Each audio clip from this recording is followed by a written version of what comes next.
জিনিস লক্ষ্য করেছি, যখন আমি দুধ চলাই দিব তখন দুধটা কি করবো উচ্চাকা না।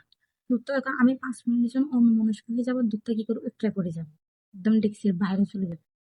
একটা কথা, যেদিন আমার অফিস থাকবে সেদিন আমার ঘুমটা একদম ভাঙবে না, সেদিন আমি ঘুম। আর যেদিন আমার অফিস থাকবে না সেদিন আমি সকাল 7টা বজে ড্যাব ড্যাব করে টাকা থাকবো। রেস্টুরেন্টে যাই, যখন খাবার অর্ডার দিব সবার খাবার চলে আসবে, আর আমি হা করে আমার খাবারের জন্য অপেক্ষা করবো। সবাই খাওয়া দাওয়া শেষ, তারপর আমার খাবারটা আসে। এমন কেন হয়? এরকম কার সাথে হয়? আমি কিছু বুঝি না। একদম বাজে অবস্থা হচ্ছে, যেদিন ছাতা নিয়ে যাব সেদিন বৃষ্টি হবে না, আর যেদিন না ছাতা একদম বৃষ্টি না হবে ভেবে রেখে চলে গেছি সেদিন একদম বৃষ্টি পুরো ভরাই ফেলবে একদম। ঠিক তেমন যে দিন গণিত বাড়ি কাজ করবো না সেদিনই টিচার থেকে হোমওয়ার্ক চেক করতে হবে কেন? যেদিন আমি করি সেদিন কেন চেক করে না, যেদিন আমি করি না সেদিনই কেন চেক করতে হবে? তারপর একদিন ধরেন মেহেদি হাতে পরছি, মেহেদিটা এমনি হাতটা কোথাও লাগবে না। আর যদি মেহেদি হাতে পরি বা নেল পালিশ হাতে পরি, কি করবে হাতটা যায় নাহলে পদ্মে লেগে যাবে, নাহলে পদ্মে উঠে আমার হাতে এসে লেগে যাবে, নাহলে কারো সাথে আঁচলার সাথে লেগে যাবে, এরকম। তারপরে মেহেদির ডিজাইনটা নষ্ট করে দিবে।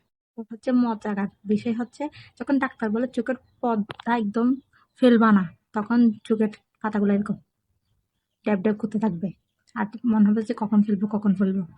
আর যখন তোমার কাজ থাকবে না তখন টাইম গুলা একদম যাবেই না, মনে হচ্ছে শত্রুর মতো বসে থাকছে। আর যখন তোমার কাজ থাকবে, দুনিয়ার সব কাজ, টাইমটা কোদিকে এসেছে কোদিকে চলে গেছে তুমি নিজেও বুঝতে পারবা না।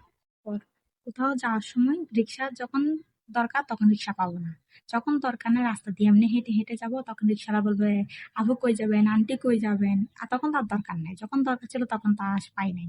তখন বুঝা রাখবা, তখনও তুমি সঠিক দামে পাবা না। যখন খোঁজার দরকার নাই তখন এখানে সেখানে পায়ের নিচে পিঠের নিচে ভরে থাকবে পিনগুলা। আর বই ভুলে যাবা, সেদিনই মিস এসে বাংলা বই চেক করবে, দেখি সবার বাংলা খাতা বের করো, বই বের করো, দেখাও সবাই। তারপরে যখন দেখাতে পারবো না একদম ধুলাই। যখন হাতের পাশে পানি থাকবে না তখনই পিপাসা লাগবে, তখনই আমার পানি খেতে হবে, শুকাই গলাটা কাঠ হয়ে যাবে, মানে এখন পানি না খেলে এখনই মারা যাবো।